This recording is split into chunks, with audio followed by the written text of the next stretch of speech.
listener production. Hello, Sacha Barbour Gatt with you for the briefing. Just before we start, I wanted to point out today's episode deals with suicide and mental health. Today across Australia, dozens of radio stations will stop talking. That means no hosts, no ads, no news or traffic. Triple M's No Talk Day is in its 6th year, and it's all to do with mental health. We're still not doing well enough. Number one way to die if you're a young Australian male is suicide. We still lose 7 men a day every day, 2 women every day, and 65,000 attempts a year. So that's one every few minutes. So we still need to do so much more. In today's Deep Dive, we're asking why not talking is encouraging men to get honest about how they're feeling. That's coming up, but first, Bension Siebert is here with the headlines. It is Monday, July 1. Good morning, Sash. Labor Senator Fatima Payman has been indefinitely suspended from the party's caucus. It's after she was asked on the ABC's Insiders program yesterday whether she'd cross the floor of the parliament again to vote in favour of recognising Palestinian statehood. If the same motion on recognising the state of Palestine was to be brought forward tomorrow, I would cross the floor. So last week, the first-term senator broke ranks to vote with the Greens on the issue, and the Prime Minister suspended her from the caucus for a week at that time. Yeah, but yesterday she was summoned to the Lodge for a meeting with Anthony Albanese, a government spokesperson later confirming she had been suspended indefinitely. In a statement, they said, quote, by her own actions and statements, Senator Payman has placed herself outside the privilege that comes with participating in the Federal Parliamentary Labor Party caucus.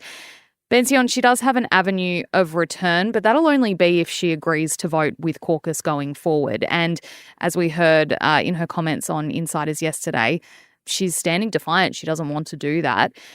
Unlike the Liberal Party, the Labor Party does insist party members vote with their colleagues or risk expulsion, which hasn't happened in Payman's case. At the moment, it's just a suspension.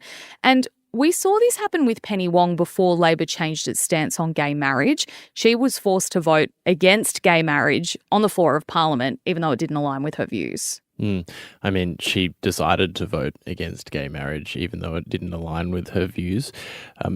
I think on this, Anthony Albanese didn't have a lot of choice. If he wants to maintain the Labor Party's rule of caucus solidarity, then he really had to do something serious here. Otherwise, he might get other backbencher Labor MPs start voting against the government on any number of random contentious issues. However, it is a pretty bad look for Labor to be kicking out this particular senator. She's a young Muslim woman, which is why I think they went for indefinite suspension rather than expulsion altogether. Joe Biden is meeting with his family today at the presidential retreat Camp David as the fallout from his disastrous performance against Donald Trump in Friday's debate continues. Now, there are reports pressure is mounting from within his own party for him to stand aside, but the president appeared at a rally over the weekend, apparently undeterred. I know how to tell the truth. I know right from wrong. And I know how to do this job. I know how to get things done. And I know, like millions of Americans know, when you get knocked down, you get back up. Yeah, that last statement, Bension, came with a raised fist in the air, like he is putting up this very hardened front to the public. He said at the start, look, folks, I know I'm old. I know I don't talk as fast as I used to or walk as fast as I used to, but I know how to tell the truth and I can do this job. So it was a very defiant appearance, I thought, by Biden. And it does come as a new poll shows the number of voters who don't think he's mentally and physically well enough to be president has grown. It's now at 72% of respondents, according to this CBS News YouGov poll. They're worried that his age is a concern. 49% said the same of Trump. God, it's all very grim, isn't it? The White House says that any suggestion the meeting at Camp David was to discuss his future is, quote, not accurate, and that the Camp David trip has been public for weeks, which it has. But come on, the idea that they didn't discuss it in any way is frankly silly in my opinion. We know the way that Joe Biden has worked for a number of years is that with all the big decisions, he has a very small number of people that he consults. They include his wife, Dr. Jill Biden, his younger sister, Valerie, and a handful of trusted advisors. Now, at this stage, it would be very hard for the Democratic Party to push Biden out. He kind of would have to jump himself, and the Democratic convention where the candidate is actually selected officially is in August. So they have about 8 weeks. The most likely alternative to Joe Biden is Vice President Kamala Harris, whose poll numbers are about as bad as Biden's. But on the Trump side, if we hadn't seen several moments in Friday's debate where Biden sort of trailed off and was semi-incoherent during some of those sentences, it would have been a pretty shocking night for Donald Trump because he said so many things that were untrue, that were obvious, and he said some really shocking things, including that the Democrats support late-term and even post-birth abortions. As in, he accused Joe Biden of murdering actual birthed babies. So just a really grim moment for the US, I would say. Yeah, I do think, though, that Joe Biden, aside from his stuttering and pausing, he really fell short when it came to fact-checking Donald Trump because there was a lack of fact-checking happening live during the debate by either the moderators. We were talking off air. I thought maybe something that could flash up on screen because you can fact-check most of the claims that Donald Trump made. Sure, some of them are a bit ambiguous, but I think that was really missing from the debate. Fact-checkers were frantic over the weekend trying to put to rest some of the more outrageous claims made by Donald Trump. And I think undecided voters or obviously Trump supporters who were watching might have been convinced simply by Trump's demeanor. It was a much stronger display from him than it was by Joe Biden. The French elections have begun, with polls predicting parties of the far right may form government in France for the first time. The snap election, called by President Emmanuel Macron, could lead to a historic first of Marine Le Pen's far-right party, the National Front, forming government. That would force Macron into a very awkward partnership. The parties of the left have also rallied ahead of the parliamentary elections, but Macron's centrist party is looking like the biggest loser. That's because the presidential election isn't for another 3 years, and he would have to work with a far-right prime minister. This parliamentary election is a 2-round process to fill the 577 seats in France's National Assembly, and polls have now closed, with a second round due on July 7th. And a very happy new financial year to you all. Yay. It is July 1st. Yep, and that means a bunch of new measures are coming into effect today. So we're going to break down a couple of the biggest ones that you need to know about. Look, first and foremost, Stage 3 tax cuts are finally here. There's been a lot of back and forth over it over the last 6 months to couple of years it's been in the news. It'll mean more money in your paycheck, essentially because almost all workers are going to be paying less tax. Now, minimum wage increases also start today, which will impact about 2.6 million Aussies, and that'll work out to be an extra $33 a week for people working full-time. Paid parental leave is increasing too today. It's now sitting at 22 weeks. It'll increase again by another 2 weeks in 2025 and then again in 2026. Well, also going up is our superannuation. The compulsory superannuation will go up from 11 to 11.5%. It'll increase again next year. And one of the government's key budget promises is coming into effect today, with $300 off energy bills across the financial year. That'll translate to a $75 discount per quarter, which will be applied automatically to our bills. Yeah, the other big one today is the vape ban. Now, they've been saying since the start of the year on the vape ban, and it's been in incremental stages. So the first round was about banning imports, and then the next round was about, personal purchase of vapes overseas. Today is the day that tobacconists and convenience stores and vape shops will no longer be able to sell any sort of vape over the counter. However, on October 1st, that's when pharmacies will be able to start selling them over the counter without a prescription. Oh, and politicians are getting a 3.5% pay rise today too, in case you were wondering. Bension, thanks so much for being Bension, thanks so much for being here for the headlines. Next up, it is our deep dive into Triple M's No Talk Day. It's a really interesting chat with Gus Worland. We both get teary, actually, so stick around to hear me cry because you won't hear that very often.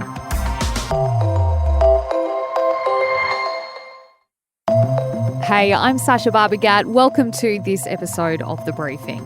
For the last 5 years, Triple M radio stations across the country have been going quiet for a whole day in June. It's called No Talk Day and is a partnership event with Lifeline, with the goal of encouraging listeners to speak up about their mental health. For a radio station to can ads, news, traffic and talk breaks is no small thing.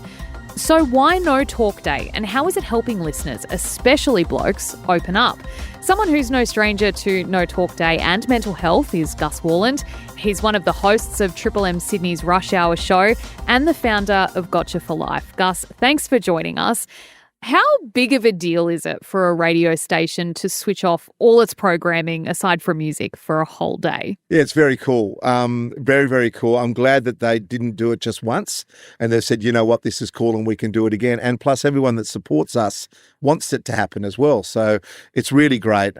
For me, it's a no-brainer. I would love to do this a bit more often. I'm sort of sick of just days every now and again, but it's better than nothing. But I want this to be a trigger for people to go, okay, they did that. Well, what am I going to do to change my behaviours so this becomes something, a part of your everyday rather than just that one-off and being reminded of it every year by us? I find it a proactive approach as well where, like you said, sometimes it's a day and you go, I won't use an example, but, it's just a phrase you say to somebody or, it's corporate, it's pushed by, the big bosses. But this is actually, and Triple M, 49 stations across the country, like this is very big. And I think the way it permeates is so important. And that's what I wanted to ask your perspective on is how has the audience response been to it so far? It's been fantastic. Every time we've done anything like this, I think people that listen to Triple M are loyal. They love the station. They've loved it for a long time. They might have listened because their dad listened and now they listen. So there's that real sense of loyalty and a part of their fabric, really. And that's where Triple M is just so wonderful with our listeners. Every time we go out and do something like this, they support it 100%. Why do you think it's so hard for people to talk about their mental health? You obviously have a lot of experience in this space with Gotcha for Life. Why is it so hard and why does it need to be something so stark like what we're seeing on No Talk Day? I think if you think about men, it's sort of, man up and shut up. That's always been the way that we've been told. And at the end of the Man Up program that I did, I decided to coin the phrase man up, speak up. So go the other way because it's not helping us, just this bottling stuff up and not talking about things or even being, can I talk to someone about that? No, find someone you can talk to warts and all about anything at any time. And I suppose men are getting slightly better. I think the younger generations are probably slightly better. Your hubby would be better than I am. I'm 55 and I think my son's probably the one next generation down who's early 20s. He's certainly a lot better at talking about his feelings. So we are getting there, but it does take a generation or two to get there. But we're still not doing enough. We're still not doing well enough. Number one way to die if you're a young Australian male is suicide. We still lose 7 men a day every day, 2 women every day, and 65,000 attempts a year. So that's one every few minutes. So we still need to do so much more, but we are getting there. And the No Talk Day certainly helps. And it starts a conversation that might really change someone's habits, which would perhaps save their life or one of their mates' lives. Have you heard stories from listeners about how No Talk Day has impacted them? Yeah, there was one guy out at Panthers. I was out there doing a thing for Gotcha for Life and, he had a couple of beers in and he said, I'd never would have said this to you if I was sober. So that's one thing. That's another discussion altogether. But the simple fact is he goes, that No Talk Day, I reckon that's bloody great. And I said, what happened for you? And he said, well, I was talking to this young apprentice about it because he was wondering why the station sounded so different. Yeah. And he said he actually opened up to him that afternoon. He said that conversation wouldn't have happened if that No Talk Day hadn't happened. So I'm sure there's lots of those type of chats happening all the time. And I just hope that the more that we do it, The more information we give people, the more we educate people, then we'll have more of those convos. You touched on it a little bit before, but I'd like to hear more about what you've seen in the mental health space since starting Gotcha for Life. Yeah. Do you think we're getting better at talking about our mental health or worse? Yeah, I think we're getting better, that's for sure. I think it's more likely now for it not to be frowned upon. There's a little less stigma, but we still have a long way to go. And I'm changing the wording from mental health to mental fitness.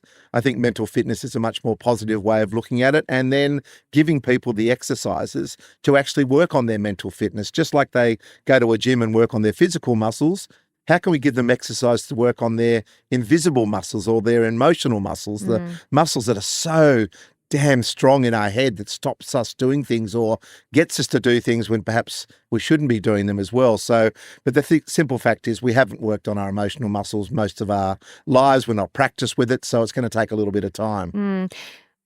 Could you tell us about the first time you really opened up about your own mental health? Yeah, I actually spoke about 6 years into the grill team. So the grill team went for 10 years, and the three of us at the time, Matty Johns, Mark Geyer and myself, I felt that we had built a really nice, safe place for our audience. But most of the time it was laughing on your way to work or having a good time or giving away tickets to a movie or a concert or something.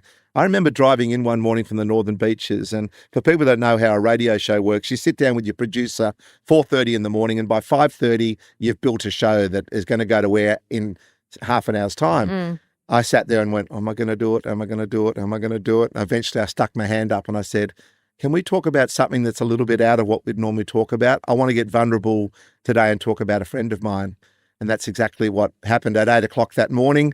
I spoke about my friend who took his own life. 3 or 4 minutes, very emotional, at times struggled to get the words out. But what happened after that was extraordinary. 90 minutes of back-to-back phone calls. Every single line was flashing, and people were saying, I feel like you've given me permission to now talk about something that I never thought I'd get permission to talk about. And once a few people started talking, and these weren't elegant, fluent conversations, these were long, you could tell the words were getting stuck in the throat, there was snot running out of the nose, tears running out of the eyes.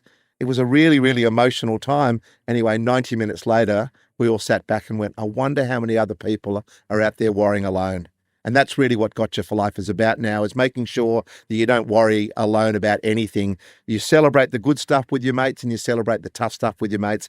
And once you build that sense of friendship where it's not just banter and it's not just having a few beers watching the footy, if it gets a little bit deeper than that, then hopefully people get the help that they need. And that's really what it's all about. Yeah. Look, to anyone listening who maybe feels like they do want to have that conversation with someone, but they're not sure where to start. Yeah. How should they do it? Just start. I know it's frightening. There's a lot of fear. Even now, sometimes with certain people, I know that they want to talk to me and I'm sitting there waiting for it. I know how hard it is. Yeah. But the more you practice it, the more you just jump into it, the better. So from my point of view, I probably stewed on it for 18 months on a radio show that I loved. And I went, okay, today's the day. Why did it take me so long? You know, and I look back later and go, God, I should have been braver, but everyone in their own time. But it's better to bumble and fumble your way through that first introduction. I'm not quite sure what I'm talking about, blah, blah, blah, than sit there in silence and worry alone about it. Because once you share it, that person may not be able to absolutely help you, but they're part of your village then, right? And that village can then get you the help that you need. And sometimes it's just having someone to listen. They don't need all your solutions. They just want to feel as if they're being heard, you know, and that's really what being a great friend is all about, I think, not just celebrating the good stuff. How should someone know that the person is the right person to talk to, or is it a gamble? You don't. You just don't. I mean, there's people that have said stuff to me like, I told my mate and he told me to harden up and blah, blah, blah in, you know, harsher words than that. And that stopped them then asking ever again until the point where they might be in a workshop with me and they go, right, I'm going to try that again. Sometimes if you're not sure if you've got that person in your village, then go to a professional. As long as you're talking to somebody, worrying alone's the worst thing. So just let the professional know they're there to listen to you and just go blah, blah, blah, blah. Let it all out, you know, and sometimes just getting it out of your head is enough to get you on the road to getting the help that you need. I journal all the time now. I talk, I wear my heart on my sleeve. I hug everyone when I see them. Like I just don't see an opportunity now where I don't show that vulnerability. And as soon as I do that, you end up having that come back to you as well. And it's incredible how human us want to be. You know, most of the time we're running around in a BS world of social media and trying to do the right thing all the time. If you find your people where you can just be human, warts and all, without any judgment, that's when you can start living your real life, I reckon. Yeah. What about if you think like a friend or a family member feels like they might need to talk, but they haven't opened up to you yet? Yeah. Is there a good way to encourage that? Yeah, I mean, again, a lot of the people say, look, when they've lost someone or they've missed the signs, they go, why didn't I pick up on it? Yeah. Men in particular, but I think all humans now, guys and girls and everyone else, they're so good at wearing that mask, so good at making out that everything's all right when it's not, that it's really hard to pick up on those little signs and so forth, unless you're really looking for them. And do we slow down enough in the world that we live in to see all these little bits and bobs? Very, very rare. So what I'm trying to do is build up your emotional muscle so you can talk to your hubby, to your friends, to your bosses here to go, you know what, I'm going through a bit of a tough time. Yeah. All of a sudden, as soon as you say that show that vulnerability, you watch people rally. Why are we so good in Australia at helping people, but no good at asking for help? I do this at schools with young kids. I say, if you were going through something, would you ask for help? And there's a few hands that are a bit embarrassing go up. I say, if a person came up to you and said, I'm going through some stuff, I need your help, would you help? Every hand goes up really firmly. And I'm like, well, why is that the case? We need to change that, especially with people that you love. So work out who your village is and then go to work on them and allow yourself to have those vulnerable convos. It doesn't mean we burst into tears every 5 minutes or have these deep and meaningful convos all the time, but it's a simple fact is have it in your back pocket so you can have it with at least someone. If it's not your mates, just find a professional. I want to quickly share before we let you go something that you did. So we obviously work in the same building together and you, as part of a lot of different initiatives here, talk on your mental health and you host all staff things. And one of the talks you gave, you encouraged everyone in the audience to send a message to a friend and just say, hi, how are you? I miss you. Yeah. And you said, it doesn't matter who it is. It just needs to be someone that you maybe have fallen out with or you don't have as regular contact with as you'd like. Yeah. And I did that and I messaged a friend and we were able to reconnect and it was really lovely. So I want to say thank you for that. And to anyone listening who maybe might want to have a chat with someone they haven't chatted to for a while, just send the message and you'll be surprised by what can come from that. A little bit of connection is fantastic. So the message is, I love you, I miss you, see you soon, kiss, hug, kiss, hug. Yeah. And I can see tears in your eyes now as we're talking. I did exactly the same thing last week with a whole lot of miners up in Gove and Weipa. I did the same thing in the city last night at an event.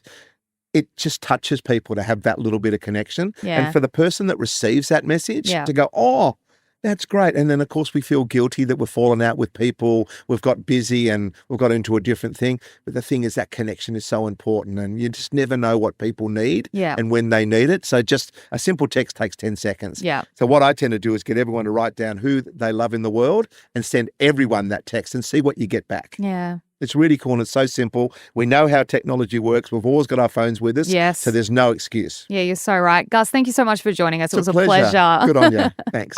That was Gus Worland from Triple M Sydney's Rush Hour program and founder of Gotcha for Life. And that is all for today's briefing. Thanks so much for listening. Remember, before you go, if you need someone to talk to, you can always call Lifeline on 13 11 14. And if you enjoyed this ep, we'd really love it if you could share it with someone you think might enjoy it too. If you want to keep up with our other content, we're on Instagram at The Briefing Podcast. We're also on YouTube and TikTok. Search Listener Newsroom. I'm Sacha Barbour Gatt. See you next time. Listener.